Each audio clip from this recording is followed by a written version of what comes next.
बिस्मिल्लाहिर्रहमानिर्रहीम अल्हम्दुलिल्लाहि रब्बिल आलमीन व बिही नस्तईन व सल्लल्लाहु वसल्लम अला सय्यिदिल अंबिया वल मुरसलीन व अला आलिहि व अस्हाबिहि अजमाइन व मन तबिअहुम बि इहसानिन इला यौमिद्दीन अम्मा बाद।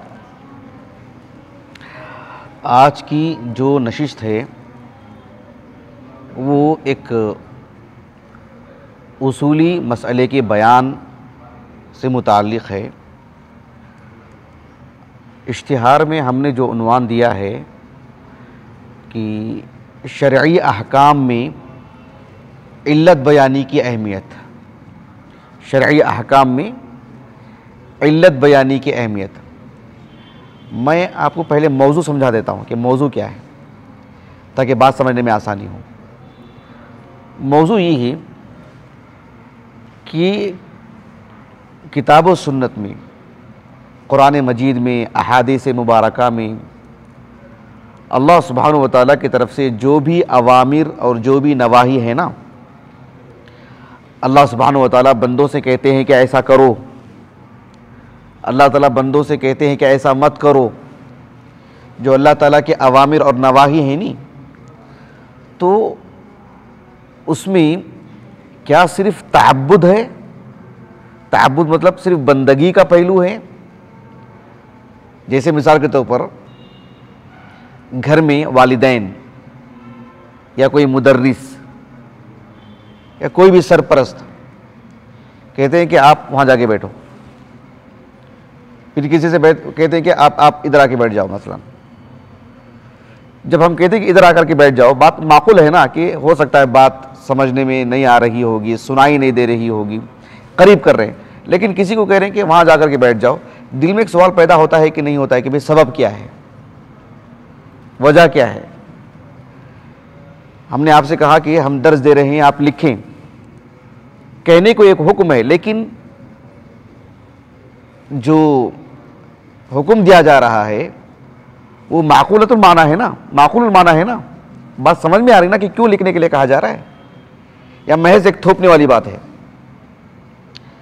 तो इस तरह से किताब और सुन्नत में जो अवामिर हैं, जो नवाही हैं, अल्लाह रब्बुल आलमीन की तरफ से जब किसी बात का हुक्म दिया जाता है कि ऐसा करो, ए बंदो ऐसा करो, ए मोमिनो ऐसा करो, ऐसा मत करो, जो अवामिर और नवाही हैं उसमें क्या पहलू गालिब होना चाहिए, बल्कि कौन सा असल पहलू है? क्या सिर्फ तअब्बुद है? तअब्बुद का मतलब अल्लाह ने कह दिया तो हम कर लेंगे, क्यों, हमको नहीं लेना देना है। अल्लाह ने रुकने के लिए कहा, हम रुक जाएंगे। क्या हिकमत है उसमें, क्या राज है, क्या मानी है उसमें, किस वजह से रुकने के लिए कहा जा रहा है, वो हमको नहीं चाहिए। बस अल्लाह ने कहा, वो हमारे खालिक हैं, वो हमारे बाबूद बरहक हैं, वो हमारे रज़्ज़ाक़ हैं, वो मुदब्बिर कायनात हैं। अल्लाह ने हमें पैदा किए हैं, हमारी मौत और हयात अल्लाह के हाथ में है, हमको अल्लाह की तरफ लौटना है। अल्लाह ने कहा कि करो तो हम कर लेंगे, क्यों नहीं चाहिए हमको। अल्लाह ने कहा कि रुक जाओ तो हम रुक जाएंगे, क्यों क्यों क्यों क्यों, क्यों वाला सवाल नहीं है। इसको कहते हैं तअब्बुद। समझ रहे हैं आप? या किताब और सुन्नत में जो भी अवामिर और नवाही हैं उसमें अल्लाह रब्बुल आलमीन की इबादत के लिए दिल तो तस्लीम कर रहा है, साथ में हम ये भी देखें कि ये हुक्म क्यों दिया जा रहा है, इसमें हिकमत क्या है, मकसूद क्या है, कोई चीज़ हमको वाज़े भी हो। मेरी बात वाज़े हो रही है आपको? तो ये चीज़, जैसे हम किसी से कहें कि आप मेरे साथ चलिए, वो पूछेगा नहीं कहाँ जाना है, क्यों जाना है, सवाल आएगा नहीं आएगा? हम कहेंगे नहीं, खामोश। हमने कहा ना मेरे साथ चलो तो चलो। ये आप अपने छोटे बच्चे के लिए कर सकते हैं जिसे बात समझ में नहीं आती हो। हमारा अपना करीब भी हो, आकिल है, तो जरूर सवाल करेगा कि कहाँ जाना है, क्यों जाना है। मेरी बात वाज़ेह हो गई आपको? कहने का मकसूद वाज़ेह हुआ आपको? अब मैं आपको मसला समझाता हूँ। अहले इल्म इस सिलसिले में उसूली तौर पर खूब गुफ्तगू फरमाए हैं, इसलिए कि आप देखो कुरान मजीद में अल्लाह रब्बुल आलमीन ने इंसान को जो पैदा फरमाए हैं, अल्लाह ने शरीयत इंसान के नाम ही दी ना, आसमान और ज़मीन को तो नहीं दी अल्लाह ने। जगह जगह पर अल्लाह रब्बुल आलमीन अफला ताक़िलून, अफला तस्माऊन, अफला तुबसिरून, वलाकिन ला यालमून, वलाकिन ला यशऊरून, वलाकिन ला यफ़क़हून। जो लोग समझते नहीं हैं, इल्म नहीं हासिल करते हैं, शऊर नहीं रखते हैं, उनकी मजम्मत हो रही है और अपील भी की जा रही है कि अकल का इस्तेमाल करें। अफला यतदब्बरून अल-कुरआन अम अला कुलूबिन अक़फ़ालुहा, यानी दिलों से अपील की जा रही नहीं की जा रही कि आप समझ बूझ इस्तेमाल करें, कहा जा रहा नहीं कहा जा रहा है।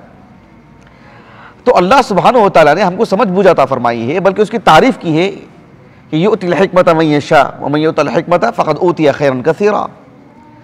अल्लाह रब्बुल आलमीन ने हिकमत और दानाई, समझ बूझ, जो फ़हम जो इंसान को अता की है, इसका तकाजा क्या है? यानी इंसान इतनी बड़ी इमारत बनाई जो बनाता है, जो सुतून है, सुतून ने कभी सवाल किया मुझे यहाँ क्यों खड़ा किया जा रहा है? ज़मीन ने कभी सवाल की मुझे खुदाई क्यों हो रही है? क्या कुछ डाला जा रहा है मुझ में?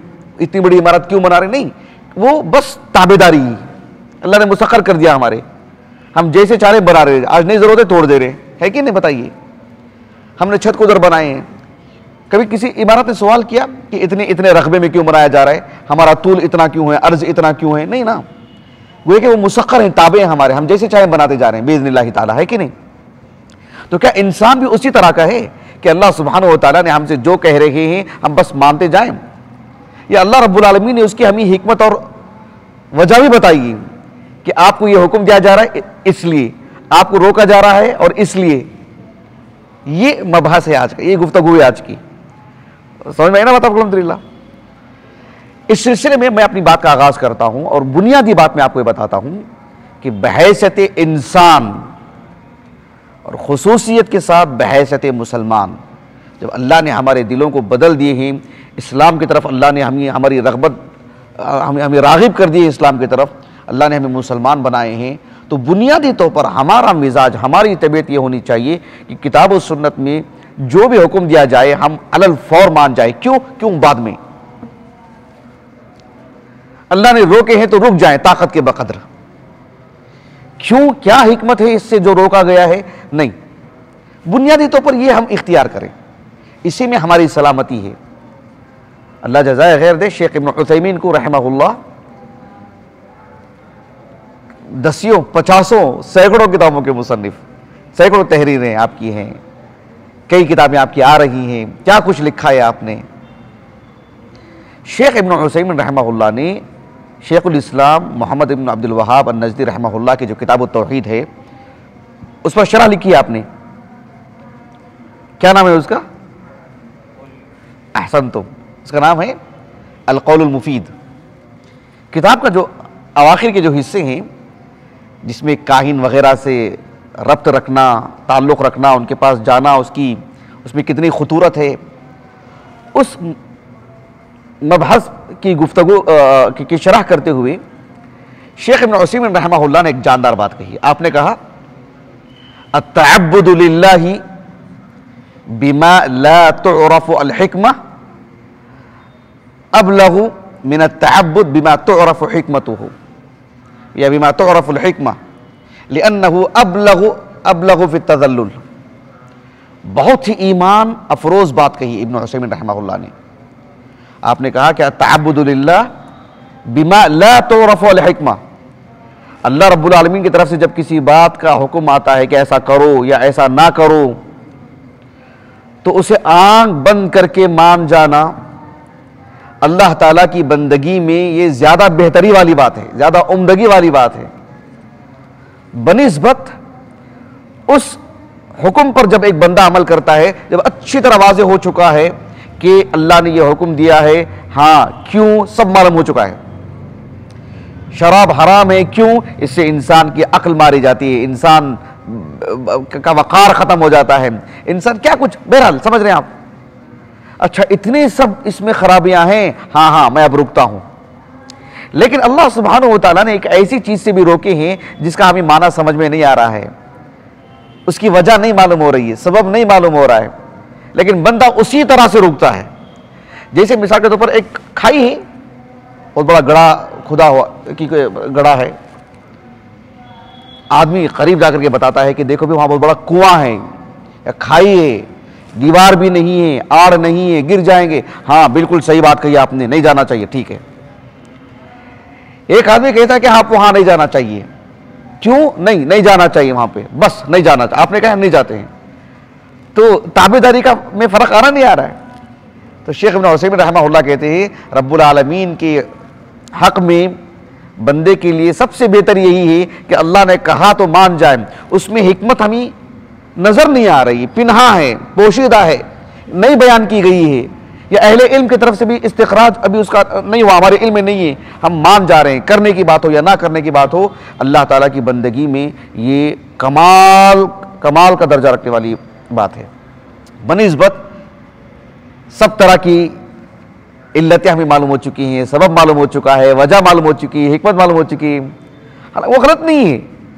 हिकमत जब मालूम होती है तो आदमी को शर सदर होता है, लेकिन उम्दगी वाली बात, बेहतरी वाली बात, आला मेयार की अगर बात करें तो कौन सी बात है?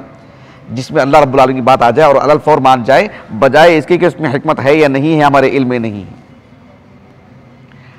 इस सिलसिले में अल्लामा इब्न आशूर, देखो ये मतलब नहीं है कि शेख इब्न उसैमीन रहमहुल्लाह का ये मौक़िफ़ है कि इल्लतें नहीं तलाश करनी चाहिए, ये मकसद नहीं है आपको।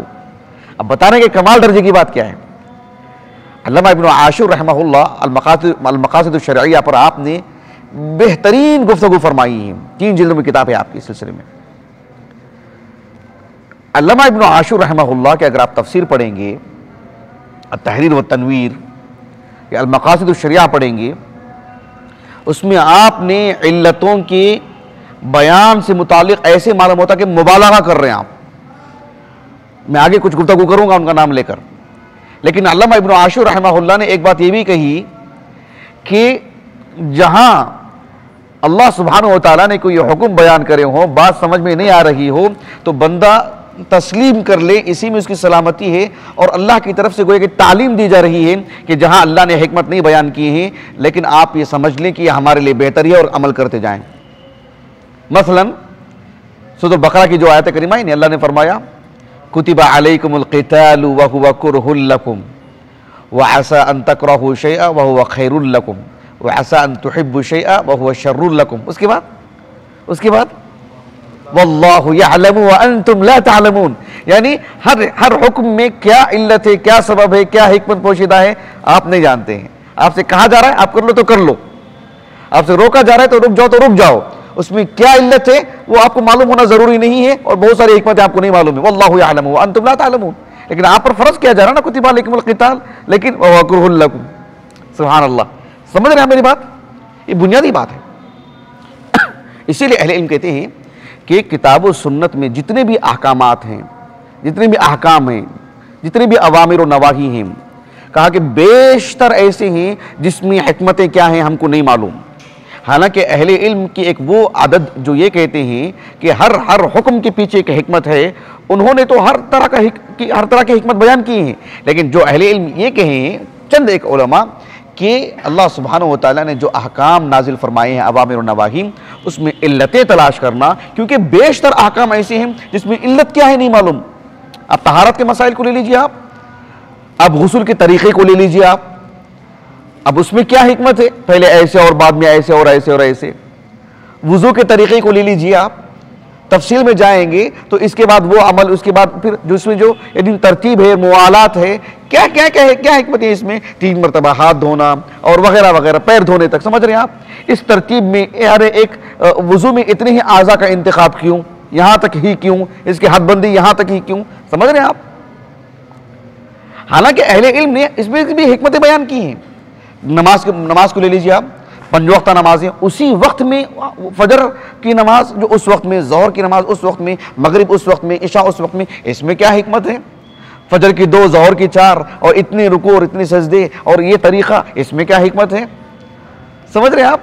कहाँ कहाँ तक हिकमतें बयान करते जाएंगे। तो अहले इल्म ने कहा कि हर हुक्म अपने अंदर एक इल्लत रखता हो, ऐसा नहीं है। हर हुक्म के पीछे कुछ हिकमत हो और वो वाज़े हो किताब और सुन्नत से, ऐसा ज़रूरी नहीं है। कहा कि साल में 1 मरतबा रोज़े रखने हैं, किस महीने में? शव्वाल में नहीं ना, ज़ुल्क़ादा में भी नहीं ना, रजब में भी नहीं ना, रमज़ान में ना, तो रमज़ान ही में क्यों? 1 महीने के ही रोज़े क्यों? 31 रोज़े क्यों नहीं? 28 रोज़े क्यों नहीं? इसमें क्या हिकमत होगी? इसमें कौन सी मतलब माकूल बात है? कहाँ कहाँ तक जाएंगे आप? मेरी बात वाज़ेह हो रही है आपको? हज के अय्याम के 3 महीने क्यों? 4था महीना क्यों नहीं? ये तो ज़कात की जो तफसीलात हैं, तो अहले इल्म कहते हैं कि आप अल्लाह रब्बुल आलमीन के हर हुक्म में एक हिकमत तलाश करें, एक इल्लत बताएं, ऐसा नहीं। अहले इल्म की एक आदत ऐसी कहती है ये बात।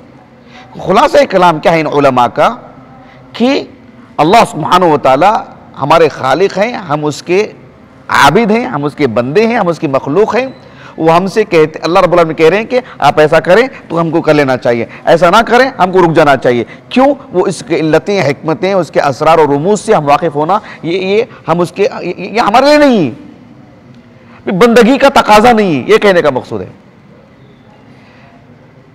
ये जो किताब आप देख रहे हैं अल मुवाफ़क़ात, अबू इस्हाक़ शातिबी रहमहुल्लाह की, धीरे धीरे धीरे आप कोशिश करें, मरहला ब मरहला पहले उलमा से पढ़ें, फिर सीखें, फिर किताब हाथ में ले पढ़ें। ये किताब इस मौजू से मुताल्लिक़ एक असल की हैसियत रखती है, एक बुनियादी मरजा है, एक अहम मरजा है इस मौजू से मुताल्लिक़। अबू इस्हाक़ शातिबी रहमहुल्लाह की जो अल मुवाफ़क़ात है, और खुसूसियत के साथ शेख मशहूर हसन हफ़िज़हुल्लाह की तहक़ीक़ और तहक़ीक़ से आपकी छपी है, आपकी जो हवाशी हैं, जो तालिक़ात हैं, निहायत मुफीद, कई जगह पर मसाइल को और आसान कर देते हैं समझाने के लिए। आपने इस किताब में अबू इस्हाक़ शातिबी रहमहुल्लाह ने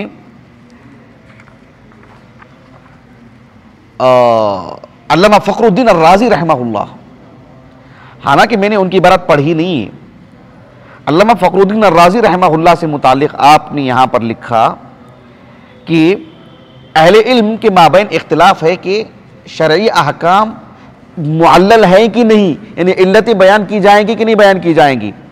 कहा कि इस सिलसिले में इख्तिलाफ तो अहले इल्म का, साथ में लिखा वज़अमल फ़ख्र अर्राज़ी अन्न अहकाम अल्लाहि लैसत मुअल्लला, लैसत मुअल्ललतन बिइल्लतिन अलबत्ता, अल्लाह रब्बुल आलमीन के अहकाम किसी इल्लत से नहीं बताए जाएंगे, इसमें क्या इल्लत है, क्या हिकमत है, किसी तौर पर भी। हालांकि कुछ असहाब इल्म का कहना है, शेख मशहूर हसन ने भी कहा है, दीगर असहाब इल्म ने कहे, और ख़ुद अल्लामा फ़खरुद्दीन अर्राज़ी रहमहुल्लाह की इबारत कहाँ है मुझे तो नहीं मालूम, लेकिन उनकी जो तफसीर है उसमें तो वो जगह जगह पर इल्लतें तो बयान करते हैं। तो अल्लामा फ़खरुद्दीन अर्राज़ी रहमहुल्लाह का बिज़ात ये मौक़िफ़ ऐसा नहीं है, इसमें तफसील है, इसका तो जिक्र खुद अबू इस्हाक़ शातिबी ने भी किया रहमहुल्लाह, लेकिन ये एक मौक़िफ़ है अहले इल्म का, समझ रहे हैं आप। अल्लामा फ़खरुद्दीन अर्राज़ी रहमहुल्लाह ने तो कई जगह पर इस तरह की बड़ी शानदार बातें भी लिखी हैं, तफ़सीरुल कबीर में आपकी जो तफसीर है। अलबत्ता शेख मशहूर हसन हफ़िज़हुल्लाह ने जो ताक़ुब किया है अबू इस्हाक़ शातिबी रहमहुल्लाह का, कहा कि यानी महज़ फ़खरुद्दीन अर्राज़ी रहमहुल्लाह के हवाले से ये बात कही जाना कि आप का ये नुक्ते नज़र था कि जो इल्लतें नहीं बयान की जाएंगी, कहा कि आप मुनफरिद नहीं हैं, आप अकेले नहीं हैं इसमें, कहा कि और भी उलमा हैं, ख़ासकर हाफिज़ इब्न हज़्म रहमहुल्लाह, जिनका मैं आगे बतौर एक मिसाल जिक्र करूँगा इंशाअल्लाह ताला। तो हाफिज़ इब्न हज़्म रहमहुल्लाह इस सिलसिले में बड़े शद्दोमत से आपने इनकार किया। शेख मशहूर हसन हफ़िज़हुल्लाह ने तो हाशी में लिखा है, और उनकी जिस किताब का हवाला दिए हैं अल अहकाम, वो किताब मेरे पास नहीं है, हालांकि इब्न हज़्म रहमहुल्लाह की 4 किताबें मेरे पास हैं, ये किताब नहीं है मेरे पास, उस किताब के हवाले से लिखे हैं। लेकिन मैं एक किताब लाया हूँ फतावा लजना दायमा, उसमें इब्न हज़्म रहमहुल्लाह का एक मौक़िफ़ में जिक्र करूँगा आगे। तो कहने का मकसूद ये कि इब्न हज़्म रहमहुल्लाह ने बड़े शद्दोमत के साथ तालील की जो बात है उसकी नफ़ी कर दिया आपने, कि अल्लाह रब्बुल आलमीन के जो भी अहकामात हैं इसकी तालील नहीं होगी, ऐसे आपने बड़ी सख्त अल्फाज में आपने बात कह दी है। मेरी बात वाज़ेह होगी आपको। तो ये अहले इल्म का बहरहाल एक मौक़िफ़ है।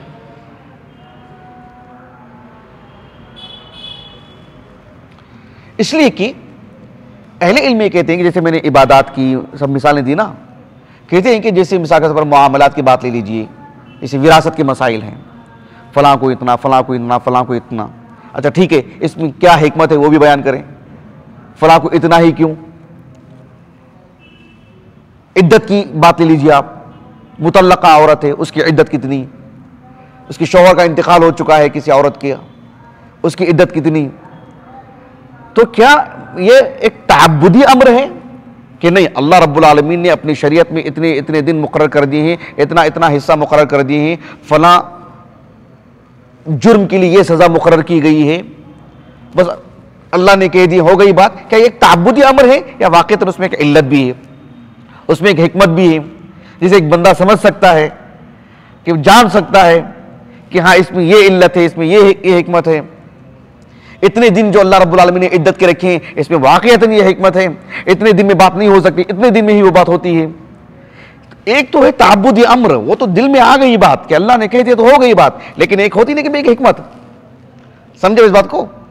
हमने जैसे कहा कि एक उस्ताद, एक वालिद, एक वालिदा किसी से कहते हैं कि जो है वहां बैठो, ये करो, ऐसा करो, ये पहनो, क्यों से क्या लेना देना है, हम कौन है आपके लिए?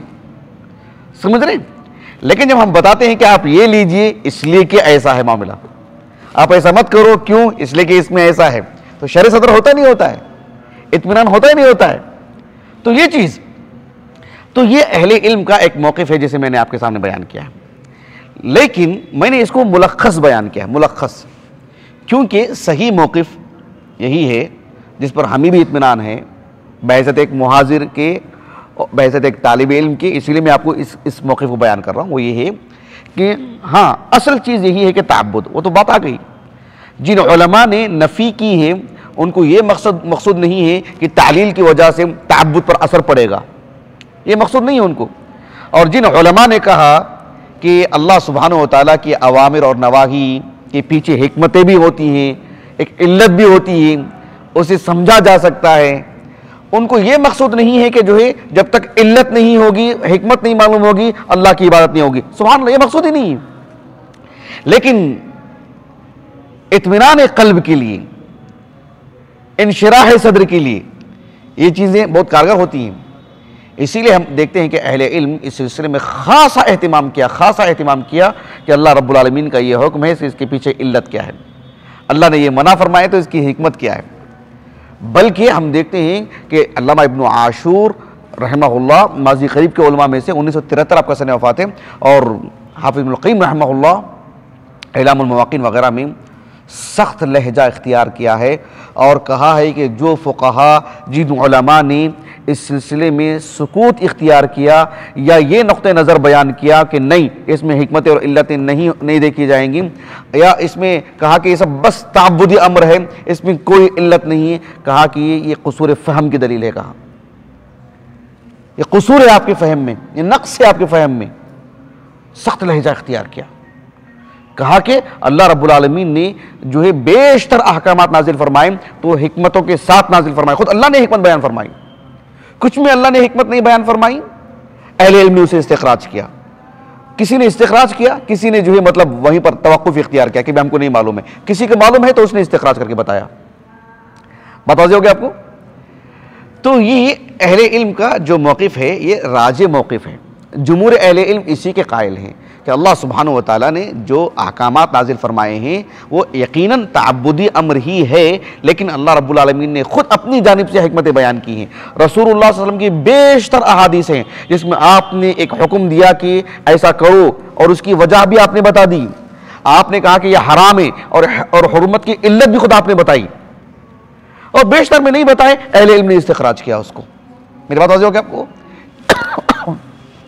इस सिलसिले में मैं कुछ मिसालें दूंगा कुरान और हदीस से, उससे पहले कुछ अहले इल्म के अक़वाल बता देता हूं।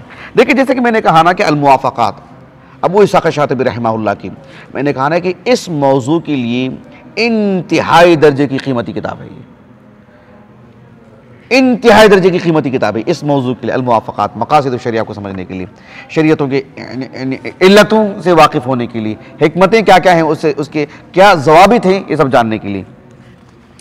इस सिलसिले में देखो, अबू इस्हाक़ शातिबी रहमहुल्लाह ने मेरे ये जो 7 जिल्दों में ही जिल्द नंबर 2 आपने लिखा कि वह अम्मत तालील यानी इल्लतें, इल्लत और सबब क्या दोनों एक ही चीज़ हैं या दोनों में फ़र्क है? इस सिलसिले में जो है शेख अब्दुल वहाब अल-खल्लाफ रहमहुल्लाह, उनकी जो किताब है इल्म उसूल फ़िक़्ह, उसमें आपने क़ियास का जो मबहस है, उसमें क़ियास के जो 4 अरकान है ना, उसमें एक है इल्लतुल हुक्म। तो इल्लत से मुताल्लिक़ इल्लतें कैसे मालूम की जाएंगी? असल में असल जो है ना वही इल्लत फ़राम हो तभी तो ना हुक्म एक होगा, तो इल्लत कैसे मालूम होगी आपको? तो उससे मुताल्लिक आपने बहुत शानदार बहस की है।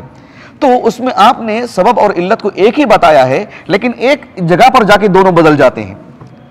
एक ही चीज है दोनों, इल्लत क्या है, सबब है, सबब क्या है, इल्लत है। लेकिन जहां किसी हुक्म का राज क्या है आपको मालूम हो जाता है, वजह आपको मालूम हो जाती है, और माकुल माना वो होता है, तो कहते उसको इल्लत कहते हैं। जो माकुल माना नहीं है, कहते हैं कि वो जो है मतलब, जैसे आप ज़कात को ले लीजिए, ज़कात को ले लीजिए, इतने पैसे होने चाहिए, एक मुनासिब रकम शरीयत ने तय करके रखी है, और वो सबब है ज़कात के वाजिब होने के लिए, समझ। लेकिन उसमें माकुल माना है क्या, वो माकुल माना है क्या कि इसमें क्या हिकमत की वाक़ई इतने पैसे में होनी चाहिए, 1000 रुपये कम होने से क्या फ़र्क पड़ जाएगा। हौला ने हौल को ले लीजिए आप, शर्त है उसकी वो। तो ये जो चीज़ें हैं, इस सिलसिले में अहले इल्म कहते हैं कि किताब और सुन्नत में जो भी अहकामात हैं, हर हुक्म के पीछे उसकी जो इल्लत है, तो अबू इसाक़ शातिबी रहमहुल्लाह ने कहा, व अम्मत तालीलु लितफासील अहकाम फिल किताब व सुन्नह फअक्सर मिन अन तुहसा। कहा कि ये हद एहसास से खारिज है, शुमार में ही नहीं ला सकते। अच्छा, कोई कहे कि हर हुक्म के पीछे एक इल्लत है, एक मिसाल दो, कितने मिसालें देंगे। हाफिज़ इब्न क़य्यिम रहमहुल्लाह ने कहा, अगर 100-200 मिसालें होते तो मैं देता था, तो हजारों पर ही ना मिसालें, ऐसे कहा आपने। 2-3 मिसालों की बात नहीं, इल्मुल वाक़िअ में आपने लिखा कि भाई हजारों मिसालें, 1000 से ज्यादा मिसालें, कितने मिसालें देंगे, ऐसे कहा हाफिज़ इब्न क़य्यिम रहमहुल्लाह ने शिफ़ा अली वगैरह में। आगे बताऊंगा मैं आपको इंशाअल्लाह ताला। उसके बाद आपने काफी मिसालें दी, मिसालें मैं बाद में दूंगा आपको इंशाअल्लाह, मुस्तकिल मिसालें दूंगा।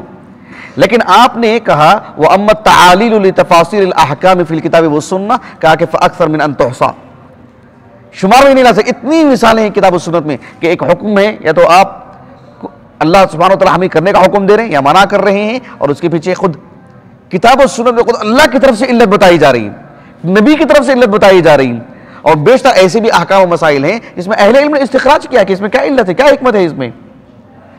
और आखिर में आपने लिखा, बिल्कुल ये जो आखिरी जो 5 इबारतें हैं ना, बाद में आप किताब देख करके लिख लीजिए, ये देख रहे हैं हम, आपने लिखा सफ़ा नंबर 13 के आखिर में, व इज़ा दल्ल इस्तिक़राअ अला हाज़ा व कान फ़ी मिस्ल हाज़िहिल क़ज़िय्यति मुफ़ीदन लिल-इल्म फ़नहनु नक़तअ बिअन्न अल-अम्र मुस्तमिर्रुन फ़ी जमीअ तफ़ासील अश-शरीअह व मिन हाज़िहिल जुमला सबत अल-क़ियास वल इज्तिहाद।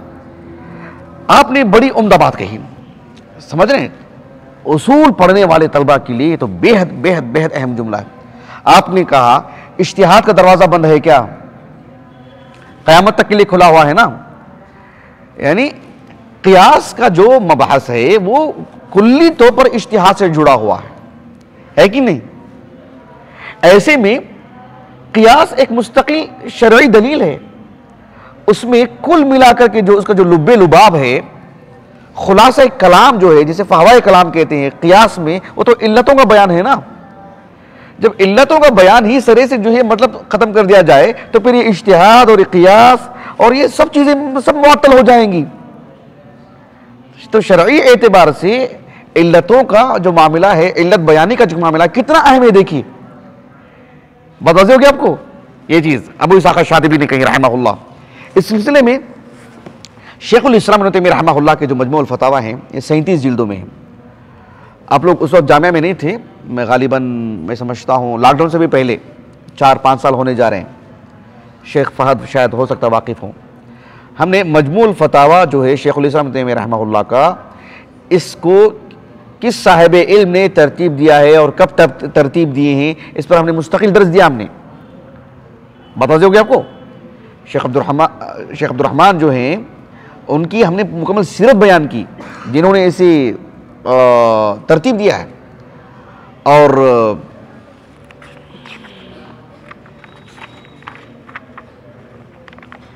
और ये जो 37 जिल्दों में है, ये 1970 वगैरह में सबसे पहले ये आए, मतलब इल्म दुनिया में सामने है 37 जिल्दों में। तो शेखुल इस्लाम तैमिय्या रहमहुल्लाह के जो फतावे हैं बिखरे हुए थे, उसे एकजा किया गया, फिर उसको तरतीब दिया गया। तो ये उसूलुल फ़िक़्ह से मुताल्लिक़ सवाल जवाब है। शेखुल इस्लाम इब्न तैमिय्या रहमहुल्लाह से एक जवाब में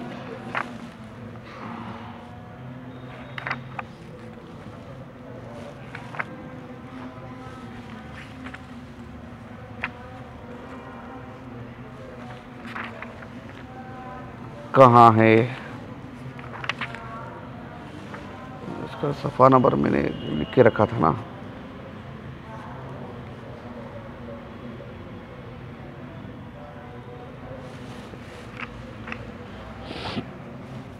देखिए, शेखुल इस्लाम तैमिया रहमहुल्लाह से एक सवाल ये किया गया क़ियास सही से मुताल्लिक़। ज़ाहिर बात है, असल में जो इल्लत है फ़रा में भी वही इल्लत हो तभी तो हुक्म में मुताबकत होती है। ऐसे में क़ियास सही फिर क़ियास फ़ासिद का जो दक़ीक़ फ़र्क है, जहाँ कभी कभार एक अजीम मुज्तहिद से भी बहसत बशर जो है चूक होती है, तो इसको बयान करते हुए आपने इल्लतों का जो मकाम है, इल्लत बयानी की जो अहमियत है, उसको उजागर करते हुए शेखुल इस्लाम इब्न तैमिया रहमहुल्लाह ने कहा, देखिए यहाँ से मैं पढ़ता हूँ, लाकिन तमीज़ बैन सहीहिल क़ियास व फ़ासिदिही मिम्मा यख़फ़ा कसीरुम मिन्हु अला अफ़ाज़िलिल उलमा फ़ज़लन अम्मन हुवा दूनहुम। यानी इल्लतों का जो इस्तिख़राज होता है, कहा कि इसमें बड़े बड़े साहिब इल्म से कभी कभार ये चीज़ मख्फ़ी रह जाती है, जो उनसे कम दर्जे के उलमा हैं या जो है आम तलबा हैं, उनसे ये चीज़ मख्फ़ी होना तो कोई बड़ी बात नहीं है। फ़इन्न इदराक अस्सिफ़ातिल मुअस्सिरति फ़िल अहकाम अला वजहिहा व मारिफ़तिल अहकाम वल मआनी अल्लती तज़म्मनतहा अश-शरीअतु मिन अशरफिल उलूम। सुब्हानअल्लाह। लेकिन अल्लाह रब्बुल आलमीन की तरफ से जो अवामिर हैं, जो नवाही हैं, शरीयत के जब किसी चीज़ को हुक्म देती है कि ऐसा करो ऐसा ना करो, शारी की तरफ से कोई हुक्म आता है, तो उसमें जो हिकमतें होती हैं इससे वाकिफ होना, कहा कि ये अशरफुल उलूम है। क्या है ये? रब्बुल आलमीन के हुक्म के मकासद से वाकिफ होने वाली बात है ना। गोया कि जैसे जैसे एक इंसान को ले लीजिए, हम अपने अपने घरों की अगर बात ले लेते हैं, अपने दोस्त और अहबाब की बात ले लेते हैं, तो क्या होता है, हमारा एक साथी कुछ बात कह देता है, हम कहते हैं इनका ये मकसद नहीं था। क्यों? हम इनके साथ जमाना निकाले हैं ना, हमको मालूम है कि इन्होंने कहा कुछ और है, मकसद क्या है इनको हमको मालूम है। होता नहीं होता है? एक आदमी पहली मुलाकात में कह कि आप कैसी बात कर रहे हैं, लेकिन मुझे मालूम है ना इनको मकसद क्या है, ये कहना क्या चाहते हैं। तो रब्बुल आलमीन की शरीयत से इतना गहरा ताल्लुक के जो है अल्लाह रब्बुल आलमीन ने हुक्म नाजिल किए, मकसूद क्या है, इसमें हिकमत क्या है, ये कहा कि अशरफुल उलूम है। अच्छा, फमिनहुल जली, कुछ हिकमतें तो बहुत ही वाज़े वाज़े होती हैं, बिल्कुल वाज़े हो जाती हैं। अल्लज़ी यारिफुहु कसीरुम मिनन नास व मिनहुद दक़ीक़ अल्लज़ी ला यारिफुहु इल्ला ख़वास्सुहुम फ़लिहाज़ा सारा क़ियासुम। आगे एक और बात हो जा रही है, बताते हो कि आपको इल्लत बयानी की कितनी अहमियत है। इस सिलसिले में हाफिज़ इब्नुल क़य्यिम रहमहुल्लाह ने तो बहुत लिखा। एक जगह पर हाफिज़ इब्नुल क़य्यिम रहमहुल्लाह ने लिखा, अभी मैं तलाश कर रहा हूँ, मिल जाती है तो इबारत बहुत बड़ी बात है। असल में जो तलाक़ और अलमुतवफ़्फ़ा अन्हा ज़ौजुहा वाली जो बात है, एक खातून के शौहर का इंतकाल हो गया तो उसकी इद्दत क्या होती है, इसको बयान करने से मुताल्लिक़ मिल गई इबारत।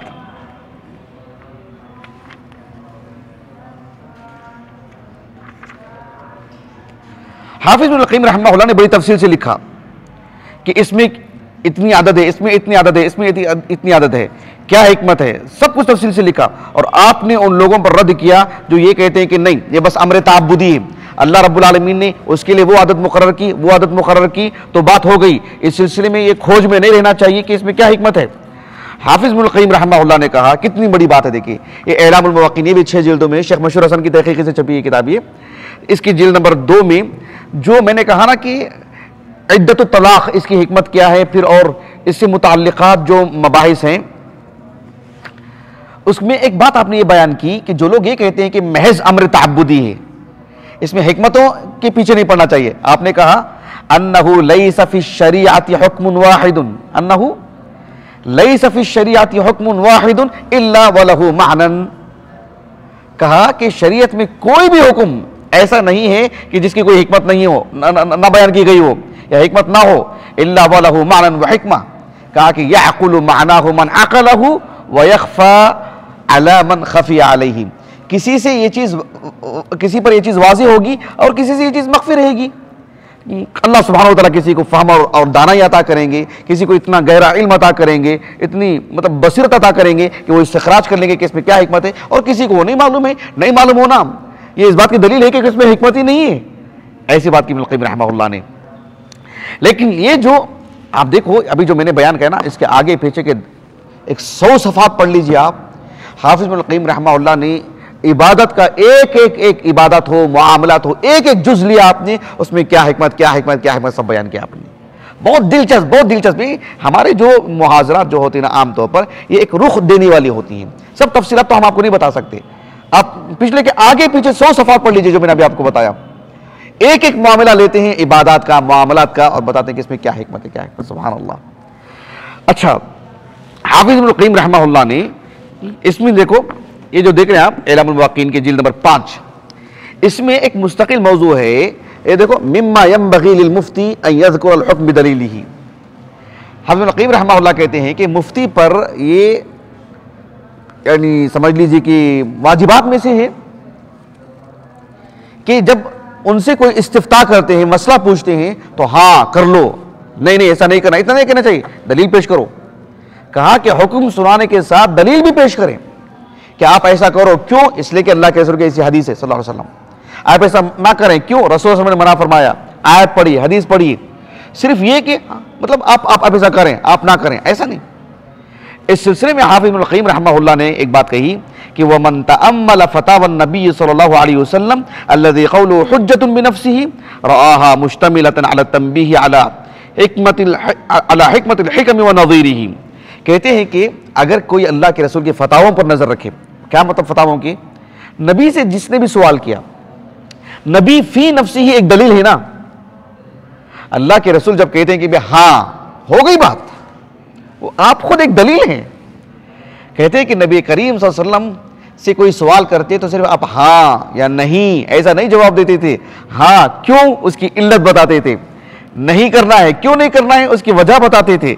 इस सिलसिले में हाफिज़ इब्नुल क़य्यिम रहमहुल्लाह ने तकरीबन 20-25 बल्कि उससे भी ज़्यादा आपने मिसालें दी हैं अहादीस से कि जिसमें नबी करीम सल्लल्लाहु अलैहि वसल्लम ने लोगों को एक हुक्म देते और उसकी वजह बताते हुए हुक्म देते। मिसाल के तौर पर एक मिसाल मैं आपको दे देता हूँ वक्त की खिल्लत की वजह से।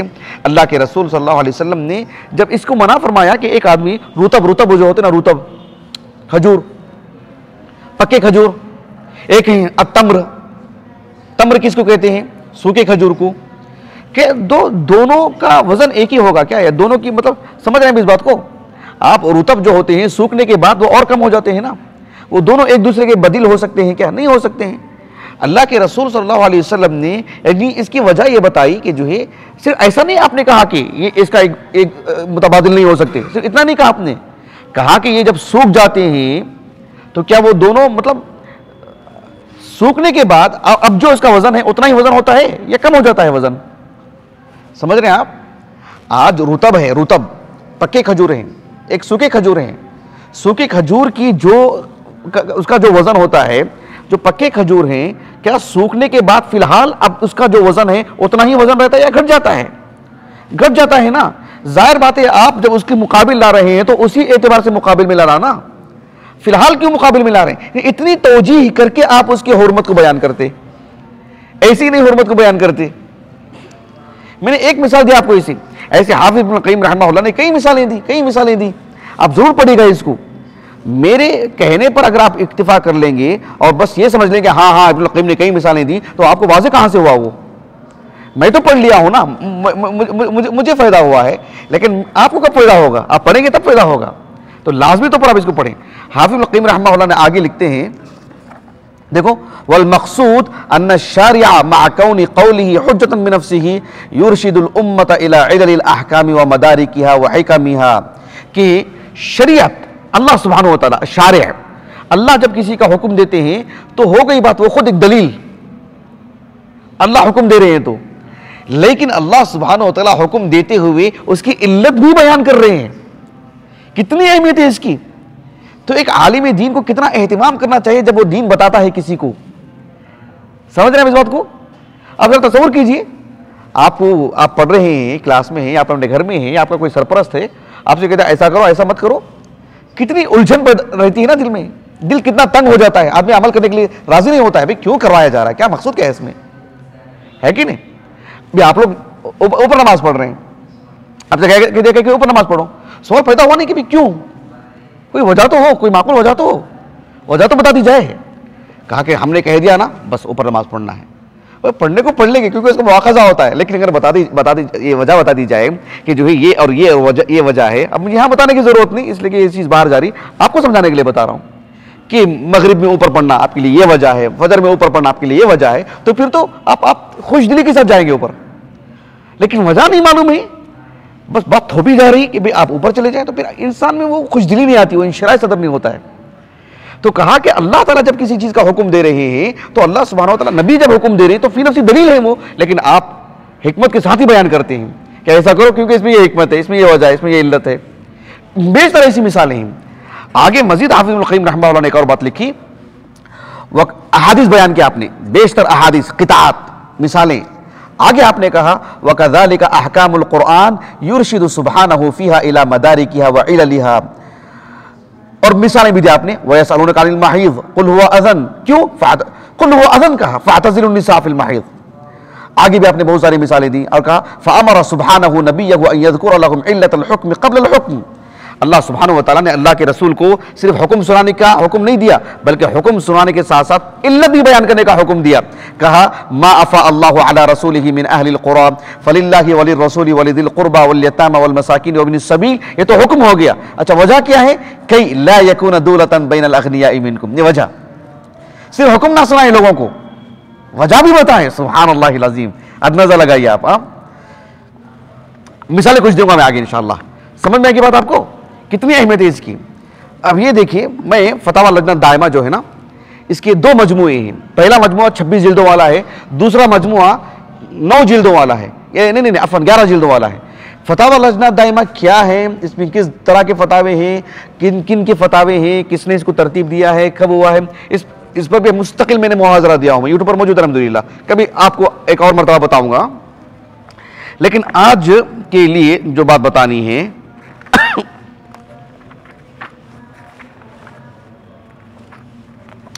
इसका सफ़ा नंबर क्या है, फतावा लजना दायमा का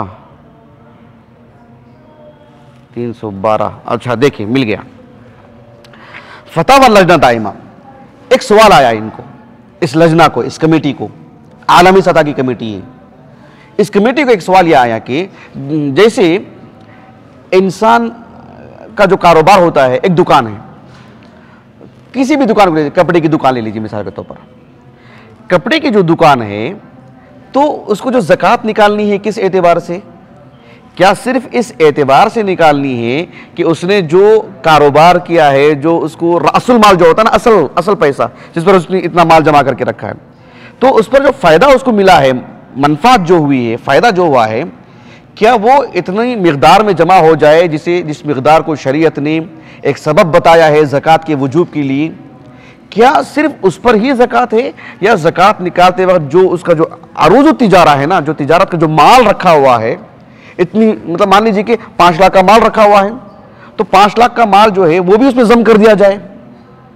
फ़ायदा जो है इसके पास 2 लाख रुपए है मसलन, जो अरूज़ तिजारा, जो तिजारत का जो माल रखा हुआ है वो 5 लाख का रखा हुआ है, तो क्या वो 7 लाख की ज़कात निकालेगा? वो बात ये, और ये हक है। लेकिन हाफिज इब्न हज़्म रहमहुल्लाह कहते हैं कि अरूज़ तिजारा में ज़कात नहीं है। जैसे मिसाल के तौर पर इंसान का घर है, जिस घर में उसकी रिहाइश होती है उसमें ज़कात है क्या? नहीं है। जो लिबास पहनता है उसमें ज़कात है क्या? नहीं है। जो उसके पास सवारी है उस पर ज़कात है क्या? नहीं है। यानी जो चीज़ें वो अपनी ज़ात के इस्तेमाल में रखता है उस पर तो ज़कात नहीं है, लेकिन उसका जो कारोबार है, मसलन जैसे हमने कहा कि कपड़े की दुकान है या कोई और दुकान है, किराने की दुकान है, तो जो उसको फ़ायदा हुआ है, फ़ायदे में जो ज़कात उसको निकालनी है, क्या सिर्फ फ़ायदे में निकालनी है, या जो अमवालु तिजारा है, अरूज़ तिजारा है, उसको भी ज़कात में उसको जम कर लेना है? हक तो यही है कि उसको जम कर लेना चाहिए। इब्न हज़्म उसकी नफ़ी करते हैं। इब्न हज़्म रहमहुल्लाह क्यों नफ़ी करते हैं? तो फतावा लजना दायमा ने उसकी वजह यह बताई कि उनके पास तालील वाली बात नहीं है, वो हिकमतें बयान करने के कायल नहीं है, वो इल्लतें और तौजीहात बयान करने के कायल नहीं है। किस एतबार से?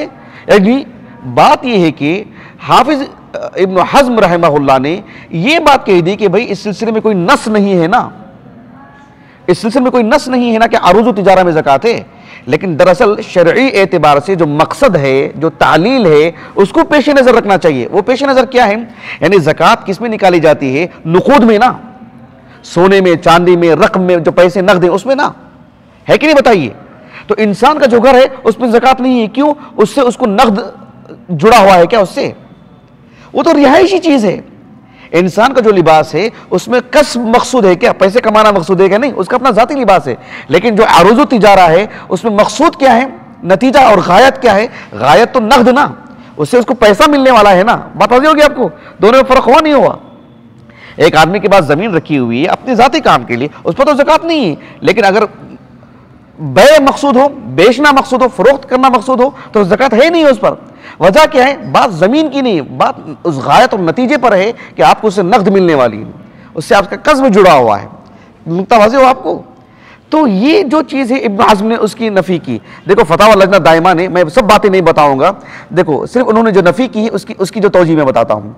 फतावा लजना दायमा में ये बात लिखी हुई है कि वह इन्नमा नफ़ा इब्न हज़्म, वह इन्नमा नफ़ा इब्न हज़्म वजूब ज़कात फ़ी अरूद तिजारा लिअन्नहु ला यक़ूलु बितअलील अल-अहकाम वल क़ौलु बिअदम तअलील अल-अहकाम व अन्नहा लम तुशरा लिहिकमिन क़ौलुन बातिलुन वस्सहीहु अन्नहा मुअल्लला व अन्नहा नज़लत लिहिकमिन लकिन्नहा क़द यअलमुहा अल-उलमा फयबनून अलैहा व यतवस्सऊन फ़िल अहकाम व क़द ला यअलमुहा अल-उलमा फयक़िफ़ून इंद अन-नस्स व हाज़ा हुवा मसलक अइम्मतिल अर्बआ वल अक्सर मिन अहलिल इल्म। ये इबारत है, बात मैं समझता हूँ बहुत वाज़ेह है। इंशाअल्लाह ताला दोबारा आप पढ़ लीजिए, जब आपको मौका मिले लिख लीजिए इसको। तो ये इसमें कहा कि शरई एतबार से इल्लत बयानी ये हक़ है, यही अइम्मा अरबा का मौक़िफ़ है, यही सभी तकरीबन अहले इल्म का मौक़िफ़ है और यही राजिह मौक़िफ़ है। बात मेरी वाज़ेह होगी आपको जी? चलिए एक और बात मैं आपको बताता हूँ। हाफ़िज़ इब्न क़य्यिम रहमहुल्लाह ने एक दिलचस्प बात कही है। आपने ये कहा कि जो कुरान मजीद में जो अहकामात हैं, हमें कैसे मालूम होगा कि इसमें अल्लाह ने इल्लत बयान की है? समझ रहे हैं बात? वाज़ेह हो रही है आपको? यानी क्या सही लफ्ज़ों में अल्लाह ने ऐसे कहे हैं, आप ऐसा करो इसलिए कि इसमें यह बात है, आप इससे रुक जाओ इसलिए कि इसमें यह बात है। कैसे मालूम करेंगे हम? ज़ाहिर बात है कुरान मजीद अरबी ज़ुबान में है, तो अरबी ज़ुबान की जो असालीब है उससे भी वाकिफ़ होना ज़रूरी है। फिर कुरान मजीद का जो पैगाम है, कुरान मजीद का जो तर्ज तखातुब है, गुफ्तगू का जो अंदाज है, उससे भी वाकिफ़ होना ज़रूरी है, असालीब से वाकिफ़ होना ज़रूरी है। हाफ़िज़ इब्न क़य्यिम रहमहुल्लाह की ये जो किताब है ना, मिफ्ताह दारिस सआदा, और मैं आपको बताता हूँ यहाँ पर देखिए, मिफ्ताह दारिस सआदा में हाफ़िज़ इब्न क़य्यिम रहमहुल्लाह ने एक जगह पर लिखा, मेरे पास जो नुस्खा है जिल्द नंबर 2 सफ़ा नंबर 27, इसमें आपने अल्लाह सुब्हानहु व तआला ने इंसान को वजूद क्यों बख्शे हैं, फिर जो है अहकाम और फ़रामीन में क्या हिकमत है, और फिर जो है अल्लाह ताला के जो फ़ैसले होते हैं उसमें क्या तफसीलात पर पूरी तफसील से गुफ्तगू फरमाए हैं। देखिए क्या लिखा आपने, वल कुरान व सुन्नतु रसूलिल्लाहि सल्लल्लाहु अलैहि वसल्लम ममलुआन मिन तअलीलिल अहकाम बिल हिकम वल मसालिह व तअलीलिल खल्क़ बिहिमा व तंबीह अला वजूहिल हिकम अल्लती लिअजलिहा शरअ तिल्कल अहकाम व लिअजलिहा खलक़ तिल्कल अयान वलौ कान हाज़ा फिल कुरान व सुन्नति फी नहवी 100 मौज़िइन औ 200 लसुक़नाहा वलकिन्नहु यज़ीदु अला 1000 मौज़िइन बितुरुक़िन मुतनव्विआ। हाफ़िज़ इब्न क़य्यिम रहमहुल्लाह कहते हैं कि कुरान और हदीस में जो अहकामात बयान किए गए हैं, उन अहकामात के साथ जुड़ी जो इल्लतें हैं, वो मतलब किताब और सुन्नत में मिसालें, इसकी मिसालों की भरमार है। कहा कि 200 100 200 मिसालें होती तो मैं जिक्र कर देता, ये तो हज़ारों पर मिसालें हैं ना। ये बात कही इब्न क़य्यिम रहमहुल्लाह ने। उसके बाद देखो आपने जो बात कही है, ध्यान दीजिएगा, बाद में लिख लेना आपको यहां से। हाफ़िज़ इब्न क़य्यिम रहमहुल्लाह कहते हैं कि क्या क्या असालीब हैं, कैसे मालूम करेंगे कि ये हुक्म मुअल्लल है, इसकी ऐसी इल्लत बयानी हुई है। अब देखो, फ़तारतन यज़कुरु लाम अत-तअलील अस्सरीहा व तारतन यज़कुरु अल-मफ़ऊल लिअजलिही अल्लज़ी हुवा अल-मक़सूद बिल-फ़िअल व तारतन यज़कुरु मिन अजल कहते हैं ना, अजल मिन अजल ज़ालिक है ना कुरान में, व तारतन यज़कुरु मिन अजली अस्सरीहा फ़ी अत-तअलील व तारतन यज़कुरु अदात कई व तारतन यज़कुरु अल्फ़ा व इन यानी अल्फा है, व इन है। व तारतन यज़कुरु अदात लअल्ल अल-मुतज़म्मिना लित-तालील अल-मुजर्रदा, यानी कुरान में लअल्लकुम ताक़िलून, ये लअल्ल क्या है, ये तरज्जी के लिए, उम्मीद के लिए। अल्लाह सुब्हानहू व तआला, उम्मीद कौन लगाता है जिसे मुस्तक़बिल का इल्म ना हो ना। मैं आपसे एक तवक्का रखता हूँ, तवक्का कौन रखता है, जिसे मुस्तक़बिल का इल्म ना हो। अल्लाह रब्बुल आलमीन तवक्का रखेंगे, अल्लाह को मुस्तक़बिल का इल्म नहीं। तो लअल्ला जब अल्लाह की तरफ से आती है बात, तो फिर वो तालील के लिए कि आप अल्लाह की इबादत करें, क्यों, लअल्लकुम तत्तक़ून, चाहे तुम, ताकि तुम जहन्नम से बच जाओ, इस उम्मीद से कि नहीं, इल्लत के लिए। वो बात वाज़ेह हो रही है आपको जी। और इसी तरह देखो वतारत, मैंने इस पर मुस्तकिल भी दर्ज दिया है मैंने सूरह हज की तफसीर करते हुए। वतारतन यज़कुरु अदात लअल्ल अल-मुतज़म्मिना लित-तालील अल-मुजर्रदा अन माना ar-रजा अल-मुज़ाफ इला-अल-मख़लूक़। वतारतन युनब्बिहु अला as-सबब यज़कुरुहु सरीहन, वतारतन यज़कुरु अल-अवसाफ़ अल-मुश्तक़्क़ा अल-मुनासिबा लितिल्का अल-अहकाम सुम्मा युरत्तिबुहा अलैहा तरतीब अल-मुसब्बबात। फिर ये सब चीज़ें बयान करने के बाद आप आगे लिखते हैं, व इज़ा तअम्मलत अश-शरीअह अल्लती बअसल्लाहु बिहा रसूलहु हक़्क़ अत-तअम्मुल वजदतहा मिन अव्वलिहा इला आखिरिहा शाहिदतन बिज़ालिक नातिक़तन बिही व वजदतल हिकमत वल मस्लहा वल अदल वल रहमा बादियन अला सफ़हातिहा मुनादियन अलैहा यदउल उक़ूल वल अलबाब इलैहा। कितनी बड़ी बात कही इब्नुल क़य्यिम रहमहुल्लाह ने। अगर आप किताब और सुन्नत को गौर से पढ़ेंगे, इन्हिमाक से पढ़ेंगे, गहराई से पढ़ेंगे, तो एक एक हुक्म से आपको ये बात बिल्कुल वाज़ेह हो जाती है कि इसमें क्या हिकमत है, क्या इल्लत है, और क्या जो है इसमें अल्लाह रब्बुल आलमीन ने यानी सबब पोशीदा रखे। बात बड़ी वाज़ेह हुई आपको। तो ये इब्नुल क़य्यिम रहमहुल्लाह ने कई असालीब पर जिक्र फरमाए, यानी अल्लाह रब्बुल आलमीन कभी लअल्ला करके गुफ्तगू फरमाते हैं, कभी इन और फा के जरिए से, कभी जो है मिन अजली इस उसलूब से, और कभी मफ़ऊल लिअजलिही, समझ रहे हैं हम, मफ़ऊल लिअजलिही। इस पर मैंने मुस्तकिल सूरह वाक़िया की तफ़सीर में मैंने दर्ज दिया है। मफ़ऊल लिअजलिही है क्योंकि इसका मतलब ये है कि फ़ेल का तकाज़ा ये हुई है, इस फ़ेल को अंजाम देने के लिए क्यों हुक्म दिया जा रहा है, इसलिए कि उसकी वजह आगे बताई जा रही है। इसी को कहते हैं मफ़ऊल लिअजलिही। बात मेरी वाज़ेह हो रही है आपको। तो ये सब असालीब बता रहे हैं कि अल्लाह रब्बुल आलमीन ने हिकमतों के साथ ही बयान फरमाए हैं। ये तो हाफिज़ इब्नुल क़य्यिम रहमहुल्लाह ने सिर्फ 5 सत्रों में बयान किए हैं, लेकिन ये जो किताब आप देख रहे हैं ना, शिफ़ाउल अलील फ़ी मसाइल अल-क़ज़ा'i वल क़दर वल हिकमत वत तालील, उसकी जो दूसरी जिल्द है मेरे पास, उसमें बाब नंबर है अल-बाबुस्सानी वल 20। देख रहे हैं हम, अल-बाबुस्सानी वल 20, बाब नंबर 22।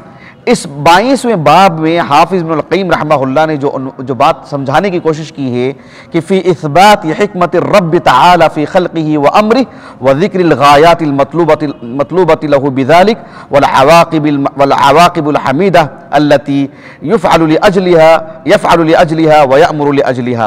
अल्लाह सुब्हानहू व तआला के अफ़आल, अल्लाह के अवामिर, अल्लाह की तरफ से अहकाम, अवामिर, अल्लाह की तरफ से जो नवाही हैं, ये क्या बस मतलब एक अवामिर है, बेमाना, गैर माक़ूलुल माना नहीं, बल्कि ये माक़ूलुल माना है, इसके पीछे हिकमतें हैं, इसकी इल्लतें हैं। इस पर गुफ्तगू करते हुए हाफिज़ इब्नुल क़य्यिम रहमहुल्लाह ने तकरीबन 22 वजूहात जिक्र किए हैं। कितने? 22। अन्नौल अव्वल, अन्नौल सानी, अन्नौल सालिस, बाब नंबर है 22, और 22 बातें आपने जिक्र फरमाई हैं कि क्या, और हर एक के लिए कुरान ने आपने मिसालें दी हैं। मिसाल के तौर पर आपने कहा एक बात यह हो सकती है कि अल्लाह रब्बुल आलमीन किसी हुक्म को बयान करेंगे और उसमें बताएंगे कि इसमें ये हिकमत है, यह हिकमत से पुर जो है अल्लाह का कानून है। जैसे अल्लाह ने कहा कि हिकमतुन बालिगा, कहा रब्बुल आलमीन ने, व अंज़लल्लाहु अलैकल किताब वल हिकमा। और इसी तरह से अल्लाह रब्बुल आलमीन एक हुक्म देते हैं और कहते हैं कि यह हुक्म क्यों है, ये इस वजह से है। अल्लाह ताला खुद इसकी वजह बताते हैं। मसलन अल्लाह ने कहा सूरतुल माइदा में, ज़ालिका लितअलमू अन्नल्लाह यअलमु मा फ़िस समावाति व मा फ़िल अर्ज़। नहीं, हमने हुक्म दिया, ये हुक्म क्यों दिया, ज़ालिक लितअलमू, ताकि आप ये जान लें। अल्लाह रब्बुल आलमीन ने कहा, जअलल्लाहुल कअबतल बैतल हराम क़ियामन लिन्नास वश्शहरल हराम वल हद्य वल क़लाइद ज़ालिका लितअलमू अन्नल्लाह यअलमु मा फ़िस समावाति व मा फ़िल अर्ज़ व अन्नल्लाह बिकुल्लि शैइन अलीम। वजह बताई गई, नहीं बताई गई? आप लोग अहले इल्म हैं, आप समझते जाएं इसको। देखो सूरह निसा में अल्लाह ने कहा रुसुलन मुबश्शिरीन व मुनज़िरीन, क्यों? लिअल्ला यकूना लिन्नासि अलल्लाहि हुज्जतुन बअद रुsul। समझ रहे हैं? अल्लाह ने वजह बताई, नहीं बताई? अल्लाह सुब्हानहू व तआला ने कहा इन्ना अंज़लना इलैकल किताब बिल हक़, क्यों? लितहकुम बैनन नास बिमा अराकल्लाह। सूरह निसा में अल्लाह रब्बुल आलमीन ने सूरह हदीद में कहा लिअल्ला यअलम अहलुल किताब अल्ला यक़दिरून अला शैइन मिन फ़ज़लिल्लाह। सूरह बकरा में अल्लाह ने कहा वमा जअलनल क़िबलत अल्लती कुन्त अलैहा इल्ला, क्यों? इल्ला लिनअलम मन यत्तबिउर रसूल मिम्मन यनक़लिबु अला अक़ीबैहि। तो बहुत सारी आयत हाफिज़ इब्न क़य्यिम रहमतुल्लाह ने इतनी आयत जिक्र की हैं, आप ज़रूर इसकी तरफ रुजू करें, ज़रूर रुजू करें। देखो ये जो लाम है ना, इसको कहते हैं लामुत तालील, एक है लामुल आक़िबा। मैंने इस पर भी मुस्तकिल दर्स दिया है कि लामुल आक़िबा और लामुत तालील में क्या फ़र्क है। लामुल आक़िबा में जो है, यानी लामुल आक़िबा का मतलब क्या है, इंसान जिससे गाफिल है, पता नहीं है। जैसे अल्लाह रब्बुल आलमीन ने कहा फल्तक़तहु आलु फ़िरऔन, क्यों, लियकुना लहुम अदुव्वन व हज़ना। फ़िरऔन को पता था कि आगे जाके मूसा उनके लिए क्या होने वाले हैं। तो अल्लाह सुब्हानहु व तआला के लिए भी ऐसी मामला है क्या कि कोई काम अल्लाह ताला हुक्म देते हैं, पता नहीं आगे क्या होने वाला है, नहीं, वो इलामुत तालील। अल्लाह ने हुक्म दिए, क्यों, इस वजह से हुक्म दिए। आप आगे जाके क्या होने वाला है वो तो बंदे का मामला है ना, बंदे को नहीं मालूम है, अल्लाह को कैसे नहीं मालूम। इसी तरह से देखो 5 मिनट बाकी रह गए। जैसे कई है, अभी मैंने कई की एक मिसाल दी, कई ला यकुना दुलतम मिनल अगनिया मिनकुम, और सूरह हदीद में है मा असाबा मिन मुसीबतिन फिल अर्दि वला फी अनफुसिकुम इल्ला फी किताबिन मिन क़ब्ल अन नब्रअहा इन्न ज़ालिका अला अल्लाह यसीर लिकै ला तअसौ अला मा फातकुम। आगे की पूरी आयत करीमा आप अपने नजर सामने रखें। और मफ़ऊल लि अजलिही की बात है, व नज़्ज़लना अलैकल किताब तिबयानन लिकुल्लि शैइन व हुदन व रहमा व लिउतिम्म निअमती अलैकुम व लअल्लकुम तहतदून। ये सब जो मफ़ऊल लि अजलिही है, ये सब चीज़ें आप ज़रूर पढ़ेगा। हाफिज़ इब्न क़य्यिम रहमतुल्लाह ने जो आगे जिक्र की हैं, तकरीबन 22 वजूहात हैं। 22 वजूहात जिक्र करने के बाद आखिर में हाफिज़ इब्न क़य्यिम रहमतुल्लाह ने बहुत दिलचस्प रद्द किया उन लोगों पर जो ये कहते हैं कि नहीं, अल्लाह रब्बुल आलमीन के अहकाम जो है मुअल्लल नहीं होंगे। उन पर जो है, कहाँ लिखा आपने,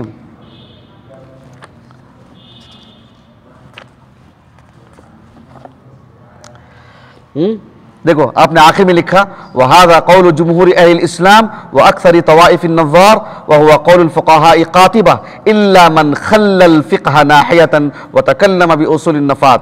ये आपने कही कि जुमहूर अहल इल्म तो यही कहते हैं कि इसमें हिकमत है, और दरमियान में बहुत बड़ी बड़ी बातें आपने लिखी हैं, बहुत गहरी और बहुत दिलचस्प बातें लिखी हैं।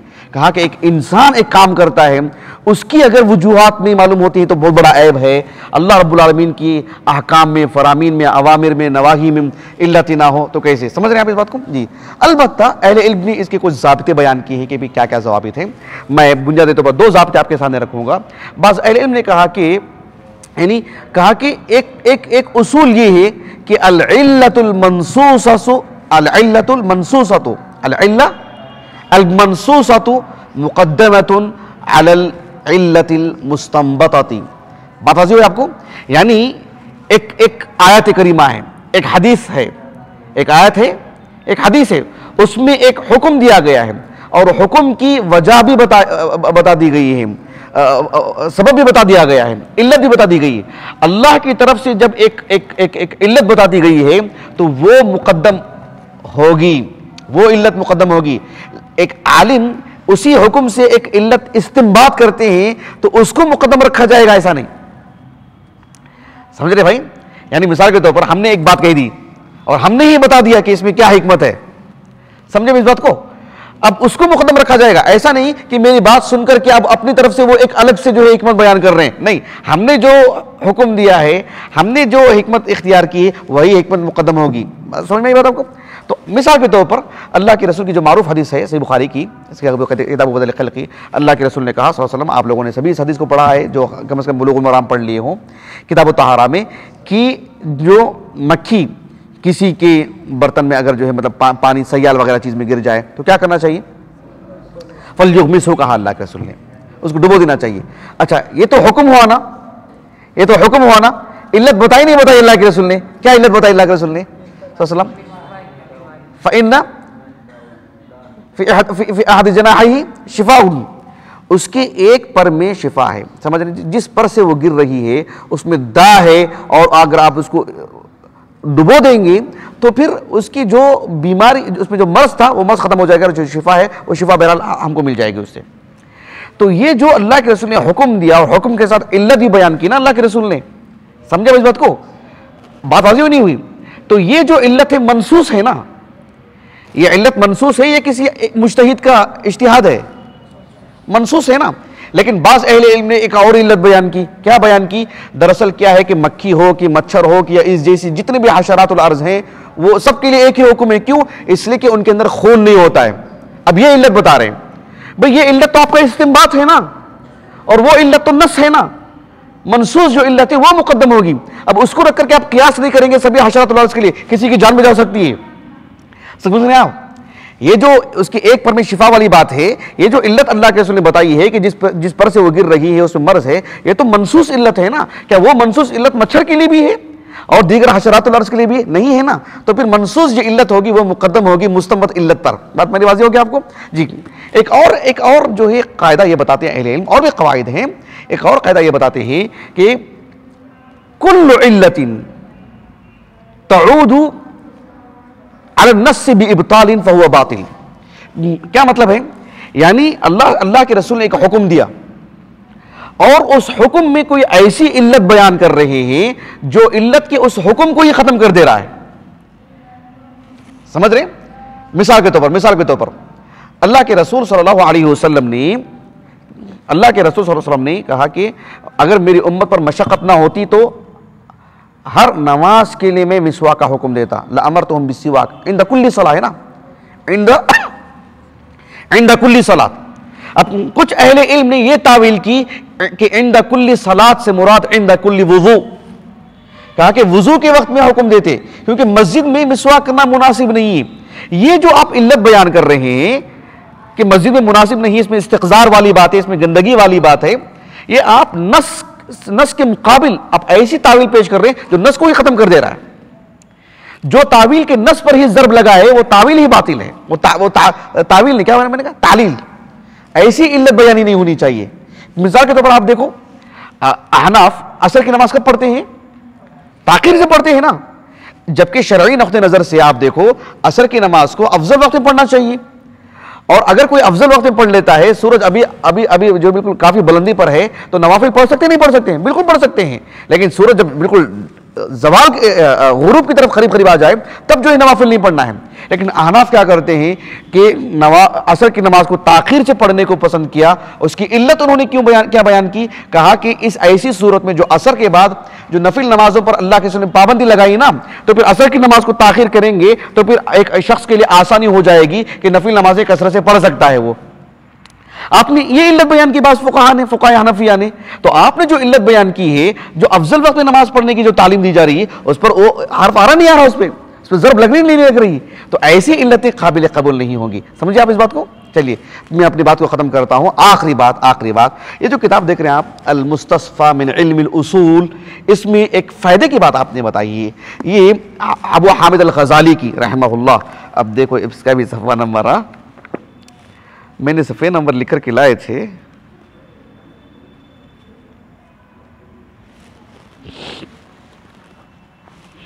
देखिए अबू हामिद अल ग़ज़ाली रहमहुल्लाह की जो किताब है ना, उसूल फ़िक़्ह में बहुत शोहरत याफ्ता किताब, बहुत मारूफ किताब। इसके मबाहिस पढ़ करके देखिए, कुछ गुमूज़ है, मुतकल्लिमीन के कलाम करने का जो अंदाज़ होता है वही गालिब है इसमें, लेकिन इसमें बहुत ही फ़ायदे की चीज़ें हैं। अबू हामिद अल ग़ज़ाली रहमहुल्लाह 6वीं सदी हिजरी के हैं। आप कहते हैं कि अल्लाह सुब्हानहू व तआला ने जब किसी हुक्म को इरशाद फरमाते हैं कि ऐसा करो ऐसा ना करो, उसकी इल्लतों को जानना चाहिए, हिकमतों से वाकिफ़ होना चाहिए और उन हिकमतों से लोगों को आगाह करना चाहिए। उसका फ़ायदा क्या होता है? अमर ताबुदी वाली बात तो दिल में है ना, जागुज़ी है वो, हमने कलमा पढ़ा ना अल्लाह की तौफीक से, अल्लाह सुब्हानहू व तआला ने जो हुक्म दिया हम कर रहे हैं ना अल्लाह की तौफीक से। लेकिन जब उसकी वजह मालूम होती है तो शर सदर होता है, दिल में एक मैलान पैदा होता है कि हाँ आदमी भाग के काम करता है वो। मसलन देखो, अल्लाह सुब्हानहू व तआला ने सिर्फ ज़कात देने का हुक्म नहीं दिया, बल्कि सूरह तौबा में अल्लाह ने क्या फरमाया? खुज़ मिन अम्वालिहिम सदक़तन। क्या कहा? खुज़ मिन अम्वालिहिम सदक़तन, आप उनसे ज़कात ले लें। इतनी ही बात कही अल्लाह ने। एक तो ये हुक्म हुआ, अब अल्लाह सुब्हानहू व तआला उसकी वजह बता रहे हैं, खुज़ मिन अम्वालिहिम सदक़तन तुतahhiruhum व तुज़क्कीहिम बिहा। समझ रहे हैं आप? वसल्ली अलैहिम की बात अलग है, लेकिन कहा कि तुतahhiruhum व तुज़क्कीहिम बिहा। बात मेरी वाज़ेह हुई कि जब ये इल्लत से वाकिफ होता है एक मुसलमान, तो फिर ज़कात की अदायगी में पूरा शर सदर होता है उसको। अबू हामिद अल ग़ज़ाली रहमहुल्लाह कहते हैं कि इल्ल से वाकिफ होने की जो हिकमतें हैं, एक फ़ायदा ये है कि मारिफतु बाइस शरई व मसलिहतिल हिकम इस्तिमालतन लिल क़ुलूब इला तुमअनीनति वल क़बूल बित्तबइ वल मुसारअति इला तस्दीक़ फ़इन्न अन्नुफूस इला क़बूलिल अहकामिल माक़ूलतिल जारियति अला ज़ौक़िल मसालिह अमयलु मिन्हा इला कहर तहक्कुम व मुरारत तअब्बुद। यानी बंदगी में एक तरह की उलझन, तंग दिली जो होती है ना, वो सब पूरी चीज़ें ख़त्म हो जाती हैं और पूरी साफ दिली के साथ वो अमल करता है। वली मिस्ली हाज़ल गर्ज़ उस्तुहिब्बल वअज़ु व ज़िक्रु महासिन शरीअत व लताइफ़ मानीहा। कहते हैं कि जब वाज़ो नसीहत करते हैं तो वाइस पर ज़रूरी है कि ऐसा करो, जब किसी से कहे तो इस्लाम के महासिन बताएं, इस्लाम की खूबियाँ बताएं, इसकी वजूहात बताएं, इसके असबाब बताएं। ना करने की अगर बात करते हैं तो फिर इसलिए बताएं कि इसमें कितनी खतूरत है, ये सब चीज़ें बताएं ताकि इस्लाम से मुताल्लिक़ उसके दिल में जो सफाई हो। कहा कि वकौनुल मसलहती मुताबक़तन लिन्नस व अला क़द्रि हद्दिही यज़ीदु हुस्नन व ताकीदन। मैं अपनी बात को ख़त्म करता हूँ इंशाअल्लाह। बात वाज़ेह हुई, मौज़ू वाज़ेह हुआ, लेकिन ये सब चीज़ें असल किताब से रुजू करके लिखें आप लोग इंशाअल्लाह। ठीक है, अल्लाह सुब्हानहू व तआला से दुआ है कि अल्लाह रब्बुल आलमीन हमें अल्लाह की शरीयत पर शर सदर फरमाए, अल्लाह ताला फ़िक़्ह दे और इल्म नाफ़िअ अता फरमाए। सुब्हानक अल्लाहुम्मा व बिहम्दिक अशहदु अल्ला इलाहा इल्ला अंत अस्तग़फिरुका व अतूबु इलैक।